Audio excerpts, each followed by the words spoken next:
निर्विशेष आत्मज्ञान से अमृतत्व प्राप्ति, जो शब्द स्पर्श रूप अव्यय तथा रसहीन नित्य और गंध रहित है, जो अनादि अनंत तत्व से भी पर और ध्रुव मतलब निश्चल है, उस आत्म तत्व को जानकर पुरुष मृत्यु के मुख से छूट जाता है। जो अशब्द स्पर्श रूप अव्यय तथा रस नित्य और अगंध युक्त है, ऐसी जिसकी व्याख्या की जाती है वह ब्रह्म अविनाशी है। क्योंकि जो पदार्थ शब्दादि युक्त होता है उसका व्यय होता है, किंतु वह ब्रह्म तो अशब्दादि युक्त होने के कारण अव्यय है, इसका व्यय क्षय नहीं होता, इसलिए ये नित्य भी है।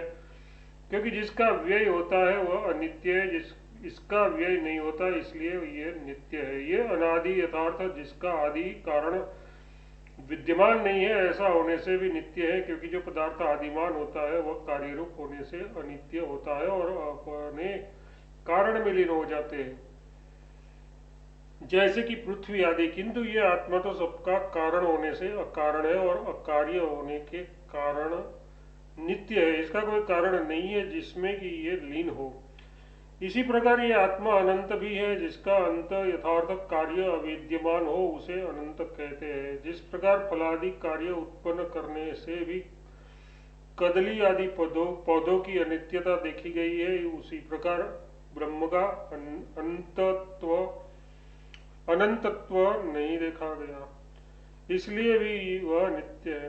नित्य विज्ञ स्वरूप होने के कारण बुद्धि संज्ञक महतत्व से भी पर यथार्थ विलक्षण है। क्योंकि ब्रह्म संपूर्ण भूतों का अंतरात्मा होने के कारण सबका साक्षी है। ये बात उपयुक्त ऐसा सर्वेषु भूतेषु गुणोत्मा न प्रकाशते इत्यादि मंत्र में भी कही गई है। इसी प्रकार वह ध्रुव कुटस्थ नित्य है, उसकी नित्यता पृथ्वी आदि के समान अपेक्षित नहीं है।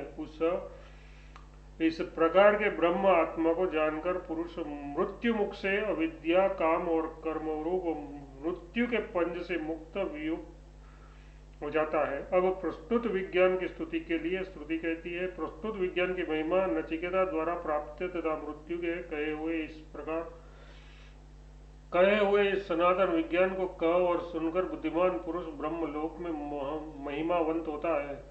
नचिकेता द्वारा प्राप्त किए तथा मृत्यु के कहे हुए उन 3 बल्लियों वाले उपाख्यान को, जो वैदिक होने के कारण सनातन चिरंतन है, ब्राह्मणों से कहकर तथा आचार्यों से बुलाकर मेधावी पुरुष ब्रह्मलोक में ब्रह्म ही लोक है उसमें सम्मानित होता है। यथार्थ वो सबका आत्मस्वरूप होकर उपासनीय होता है। जो पुरुष इस परम गुह ग्रंथ को पवित्रता पूर्वक ब्राह्मणों की सभा में अथवा श्राद्ध काल में सुनाता है,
द्वितीय अध्याय प्रथमा वल्ली। आत्मदर्शन का विघ्न इंद्रियों की बहिर्मुक्ता। संपूर्ण भूतों में छिपा हुआ वह आत्मा प्रकाशित नहीं होता, वह तो एकाग्र बुद्धि से ही देखा जाता है, ऐसा पहले कहा था। अब प्रश्न होता है कि एकाग्र बुद्धि का ऐसा कौन प्रतिबद्ध है जिससे कि उस एकाग्र बुद्धि का अभाव होने पर आत्मा दिखाई नहीं देता। अतः आत्मदर्शन के प्रतिबंध का कारण दिखलाने के लिए ये वल्ली आरंभ की जाती है, क्योंकि श्रेय के प्रतिबंध का कारण जान लेने पर ही उनकी निवृत्ति के यत्न का आरंभ किया जा सकता है, अन्यथा नहीं। स्वयं परमात्मा ने इंद्रियों को बहिर्मुख करके ही हंसित कर दिया है, जिससे जीव बाह्य विषय को देखता है, अंतरात्मा को नहीं। जिसने अमृतत्व की इच्छा करते हुए अपनी इंद्रियों को रोक लिया है, ऐसा कोई धीर पुरुष ही प्रत्येगात्मा को देख पाता है। जो पराग यथार्थ बाहर की ओर अंचन करती गमन करती है, उन्हें परांची मतलब बाहर जाने वाली कहते हैं। ख क्षेत्रों को कहते हैं, उनसे उपलक्षित श्रोत्रादि इंद्रिया खानी नाम से कही गई है। वे बहिर्मुख होकर ही शब्दादि विषयों को प्रकाशित करने के लिए प्रवृत्त हुआ करती है, क्योंकि वे स्वभाव से ही ऐसी है, इसलिए उन्हें हंसित कर दिया है, उनका हनन कर दिया है। वह हनन करने वाला कौन है? स्वयंभू परमेश्वर यथार्थ, जो स्वतः ही सर्वदा स्वतंत्र रहता है, परतंत्र नहीं रहता, इसलिए वह उपलब्धा सर्वदा पराग यथार्थ बहिर स्वरूप अनात्मभूत शब्दादि विषयों को ही देखता उपलब्ध करता है, नान्तरात्म यथात अंतरात्मा को नहीं। यद्यपि लोगों का ऐसा ही स्वभाव है, तो भी कोई धीर बुद्धिमान विवेकी पुरुष ही नदी को उसके प्रवाह के विपरीत दिशा में फेर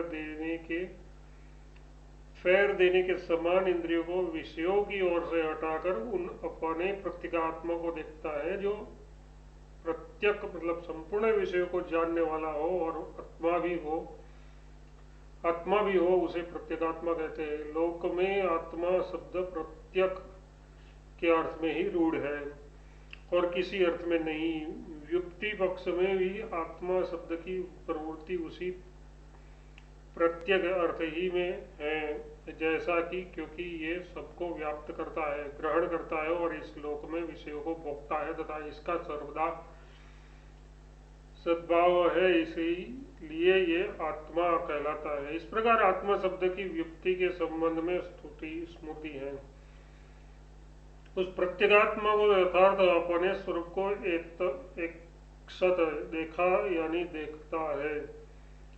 वैदिक प्रयोग में काल का नियम न होने के कारण यहाँ वर्तमान काल के अर्थ में भूतकाल की क्रिया मतलब एक सत का प्रयोग हुआ है। ये किस प्रकार देखा है? इस पर कहते हैं, आवृत चक्षु यथार्थ जिसने अपने चक्षु और श्रोत्रादि इंद्रिय समूह को संपूर्ण विषयों से व्यावृत्त कर लिया है, लौटा लिया है, वह इस प्रकार संस्कार युक्त हुआ पुरुष ही उस प्रत्येगात्मा को देख पाता है। एक ही पुरुष के लिए बाह्य विषयों की आलोचना में तत्पर रहना तथा प्रत्येगात्मा का साक्षात्कार करना, ये दोनों बातें संभव नहीं है। अच्छा, तो इस प्रकार महान परिश्रम से इंद्रियों की स्वाभाविक प्रवृत्ति को रोककर धीर पुरुष प्रत्येगात्मा को क्यों देखता है? ऐसी आशंका होने पर कहते हैं, अमृत्वा अमरण धर्मत्व यथार्थ आत्मा की नित्य स्वरूपता नित्य स्वभावता की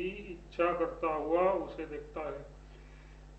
सर्वत्र व्याप्त पास में पड़ते तत्व विस्तृतण सर्वत्र व्याप्त पास में पड़ते हैं, जिससे जीव प्रकाशित होता है। व्याप्त पास में पड़ते हैं, जिससे जीव प्रकाशित होता है। बाधा जाता है उस देहेंद्रिय प्रकाशित होता है। बाधा जाता है उस देहेंद्रियादि के संयोग वियोग रूप पास में पड़ते हैं, यथार्थ निरंतर जता है उस देहेंद्रियादि के संयोग वियोग रूप पास में पड़ते हैं, यथार्थ निरंतर जन्म मरण जरा और रोग आदि बहुत से अनर्थ समूह को प्राप्त होते हैं। यथार्थ निरंतर जन्म मरण जरा और रोग आदि बहुत से अनर्थ समूह को प्राप्त होते हैं। क्योंकि ऐसी बात है, इसलिए धीर विवेक से अनर्थ समूह को प्राप्त होते हैं। क्योंकि ऐसी बात है, इसलिए धीर विवेकी पुरुष प्रत्येगात्म स्वरूप